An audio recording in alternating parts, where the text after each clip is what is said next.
तमाम बल्दियाती इदारों के सरबरान छुट्टियों में ईद पे इस शहर में नहीं होते जनाब। सारा इख्तिदार जो इस शहर को देख रहा होता है यहां से मुंतकिल हो जाता है।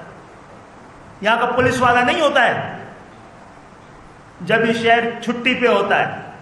हालत जंग में क्या होगा, कहां से चलाया जाएगा ये शहर? केडीए का मालिक, केएमसी का मालिक, वाटर बोर्ड का मालिक, बिल्डिंग कंट्रोल अथॉरिटी का मालिक यहां से चले जाते हैं छुट्टी गुजारने वाले, सॉलिड वेस्ट मैनेजमेंट का मालिक। तो ये मकबूदा शहर नहीं है जनाब। ये अब तक ये शहर अमन में है इसलिए कि हम शरीफ हो गए या थे रहे हैं हमेशा से। और यही मसला है, कराची का मसला पाकिस्तान का सबसे बड़ा मसला है। इसी को 70% रेवेन्यू देंगे तो पाकिस्तान में जंग के भी सारे सामान खरीदे जाएंगे। यही पूछने